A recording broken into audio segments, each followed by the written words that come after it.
কল্পনা করুন একটা দৃশ্য, আফ্রিকার একটা ছোট শহর, ধুলোময় রাস্তা, ভাঙ্গা ঘরবাড়ি, চারিদিকে ছড়িয়ে ছিটিয়ে থাকা প্লাস্টিক, লোহা, পুরনো ইলেকট্রনিক্স যন্ত্রাংশ। আর সেই রাস্তা দিয়ে ধীরে ধীরে হেঁটে আসছে একজন মানুষ। তার শরীরে কোনো ব্র্যান্ডেড পোশাক নেই, বরং তার গায়ে ঝুলিয়ে আছে প্লাস্টিকের বোতল, পুরনো তার, ছেঁড়া বস্তা, ফেলে দেওয়া জুতা, ইলেকট্রনিক্স আবর্জনা। রাস্তার মানুষ হাসছে, কেউ বলছে এটা আবার কেমন পোশাক, কেউ ভিডিও করছে, কেউ তাকে পাগল ভাবছে। কিন্তু কয়েক মাস পর ঠিক সেই মানুষটাই হয়ে উঠল সোশ্যাল মিডিয়ার সবচেয়ে আলোচিত নামগুলোর একটি। মাত্র 21টা পোস্ট আর কোটি কোটি মানুষের নজর, লক্ষ লক্ষ ফলোয়ার, বিশ্বজুড়ে ভাইরাল ভিডিও, এমনকি ইনস্টাগ্রাম নিজেই তার দিকে হাত বাড়িয়ে দেয়। কিন্তু প্রশ্ন হলো, কে এই কালুপুতেক? কিভাবে প্রায় কিছু না থাকা একজন সাধারণ আফ্রিকান যুবক পুরো পৃথিবীর নজর কাড়লেন? আর কেন তার আবর্জনা ফ্যাশন আজ বিশ্বব্যাপী আলোচনার বিষয়? আজকের এই ভিডিওটিতে আমরা জানাবো একজন মানুষের গল্প, যিনি আবর্জনাকে শিল্পে পরিণত করেছেন আর দারিদ্র্যকে বানিয়েছেন নিজের সবচেয়ে বড় শক্তি। এটি কালুপুতেকের অবিশ্বাস্য উত্থান। কালুপুতেক, অনেকের মতে তার আসল নাম ক্লেব।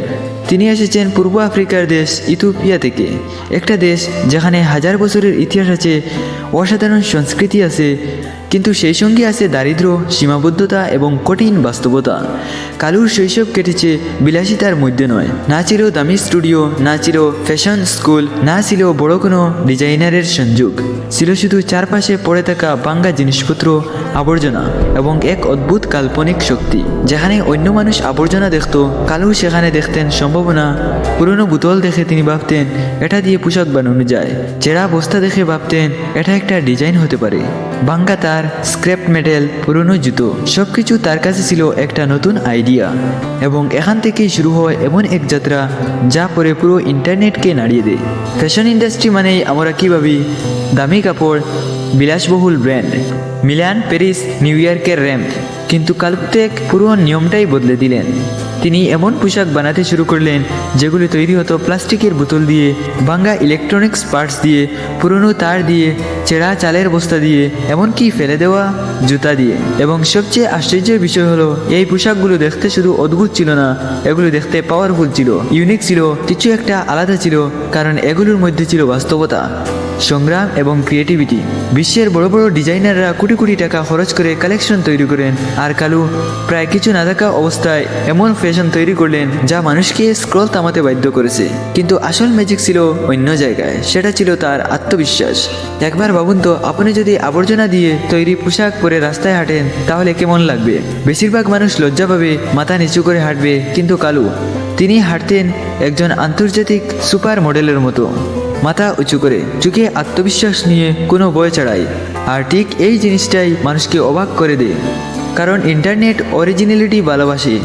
মানুষ ফেক পারফেকশন দেখাতে ক্লান্ত, সবাই একই ধরনের ইনফ্লুয়েন্সার দেখতে দেখতে বিরক্ত। কিন্তু কালু ছিলেন সম্পূর্ণ আলাদা, রিয়েল, আনফিল্টার্ড। তিনি নিজের বাস্তবতা লুকাননি এবং সেটাকে নিজের আইডেন্টিটি বানিয়ে ফেলেছেন। এবং এখান থেকেই শুরু হয় তার ভাইরাল এক্সপ্লোশন। এখন আসে গল্পের সবচেয়ে শকিং অংশ।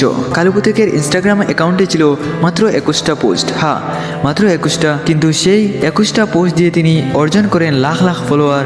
এরপর সেটা পৌঁছে যায় মিলিয়নে। এটা প্রায় আত্মবিশ্বাস, কারণ সাধারণ ক্রিয়েটারদের ভাইরাল হতে বছরের পর বছর সময় লাগে, কিন্তু কালুর ক্ষেত্রে সবকিছু ঘটেছে লাইটিং স্পিডে। কেন? কারণ তার ভিডিও ছিল তিনটা জিনিস: শক ভ্যালু, ইউনিকনেস আর কিউরিয়াসিটি। যেই মানুষ তার ভিডিও দেখতো, সঙ্গে সঙ্গে স্ক্রল থামিয়ে দিত। আর সোশ্যাল মিডিয়া অ্যালগরিদম ঠিক এটাকেই ভালোবাসে। তারপর শুরু হয় রিপোস্ট, রিয়াকশন ভিডিও, মিম, ডিসকাশন। বিশ্বের বিভিন্ন দেশের মানুষ তার ভিডিও শেয়ার করতে শুরু করে, এবং তারপর ঘটে সেই মুহূর্ত যেটা পুরো গল্পটাই বদলে দেয়। ইনস্টাগ্রামের অফিসিয়াল অ্যাকাউন্ট তার কন্টেন্ট নোটিস করে। ভাবুন একবার, যে প্ল্যাটফর্মে কোটি কোটি ক্রিয়েটার অ্যাটেনশন পাওয়ার জন্য লড়াই করছে, সেই প্ল্যাটফর্ম নিজেই একজন আফ্রিকান স্ট্রিট ক্রিয়েটার এর দিকে তাকালো। এটা শুধু রিকগনাইজেশন ছিল না, এটা ছিল ভ্যালিডেশন, এটা ছিল message. Creativity can can come from anywhere. আজকের সোশ্যাল মিডিয়া দুনিয়ায় মানুষ প্রতিদিন কি দেখে? Luxury car, perfect body, expensive lifestyle, fake happiness, সবকিছু এত পাবলিশ হয়ে গেছে যে মানুষ বাস্তবতা দেখতে ভুলে গেছে। আর ঠিক তখনই আসে কালু পুতেক, একজন মানুষ যিনি নিজের দারিদ্র লুকাননি, নিজের এনভায়রনমেন্ট হাইড করেননি, বরং সেটাকে নিজের স্ট্রেংথ বানিয়েছিলেন। এই অথেন্টিসিটিটাই মানুষকে তার সঙ্গে ইমোশনালি কানেক্ট করিয়েছে। আরও একটা কারণ ছিল ইন্সপিরেশন, কারণ কালু দেখে দিয়েছেন সাকসেসের জন্য সব সময় টাকা লাগে না, দামি ক্যামেরা লাগে না, বড় শহরে টাকা লাগে না, কখনো কখনো একটা ইউনিক মাইন্ডই যথেষ্ট। আর এই মেসেজ পৃথিবীর কোটি তরুণের হৃদয় ছুঁয়ে গেছে। কিন্তু ভাইরাল ফেম যত দ্রুত আসে তার চাপও তত ভয়ঙ্কর হয়। যখন পুরো পৃথিবী আপনাকে দেখতে শুরু করে তখন ক্রিটিসিজমও শুরু করে, হেট কমেন্ট আসে, প্রেশার আসে, এবং অনেক ক্রিয়েটর এই প্রেশার হ্যান্ডেল করতে পারেন না। কিন্তু ইন্টারেস্টিং ব্যাপার হলো কালু এখনো অনেকটাই মিস্টেরিয়াস। তিনি খুব বেশি পাবলিক অ্যাপিয়ারেন্স দেন না, খুব বেশি ইন্টারভিউ দেন না। আর এই মিস্ট্রিটাই মানুষকে আরো কিউরিয়াস করে তুলেছে। মানুষ জানতে চান তিনি কি লাক্সারি ফ্যাশন ব্র্যান্ডের সঙ্গে কাজ করবেন, তিনি কি ইন্টারন্যাশনাল মডেল হবেন, নাকি একদিন হঠাৎ ইন্টারনেট থেকে ডিসঅ্যাপিয়ার হয়ে যাবেন। কেউ জানেন না। আর সেই অজানাই তার স্টোরিকে আরো পাওয়ারফুল করে তুলেছে। কালু পুতেকের গল্প শুধু একজন ভাইরাল ক্রিয়েটরের গল্প নয়, এটা ক্রিয়েটিভিটির গল্প। আজ পৃথিবীতে প্রতি বছর crore crore ton plastic waste ফেলে দেওয়া হয়। ফ্যাশন ইন্ডাস্ট্রি নিজেই পৃথিবীর সবচেয়ে বড় পলিউশন ক্রিয়েটরদের একটি। কিন্তু কালু তিনি সেই ওয়েস্টকেই আর্ট এ পরিণত করেছেন, কোনো বড় ক্যাম্পেইন ছাড়াই, কোনো কোটি টাকার ফান্ডিং ছাড়াই, শুধু ইমাজিনেশন দিয়ে। আর এখানেই তার স্টোরি অন্য সবার থেকে আলাদা হয়ে যায়। হয়তো একদিন কালু পুতক বিশ্বের সবচেয়ে বড় ফ্যাশন আইকন হয়ে উঠবেন, হয়তো লাক্সারি ব্র্যান্ডরা তার সঙ্গে কাজ করবে, হয়তো তার স্টোরি ফিউচার জেনারেশনকে ইন্সপায়ার করবে। কিন্তু একটা জিনিস আজই নিশ্চিত, তিনি প্রমাণ করেছেন সফলতা শুধু টাকা দিয়ে আসে না, সফলতা আসে সাহস থেকে, আলাদা হওয়ার সাহস, নিজেকে বিশ্বাস করার সাহস। আর যখন পুরো পৃথিবী আপনাকে আবর্জনা ভাবে, তখন সেই আবর্জনায় শিল্পে পরিণত করার সাহস। যে পৃথিবী একসময় তাকে দেখে আসতো, আর সেই পৃথিবী তার ক্রিয়েটিভিটির সামনে দাঁড়িয়ে করতালি দিচ্ছে। এবং হয়তো এটা কালু পুতেকের সবচেয়ে বড় বিজয়। ভিডিওটি ভালো লাগলে অবশ্যই লাইক করুন, চ্যানেলটি সাবস্ক্রাইব করে বেল আইকন অন করে রাখুন।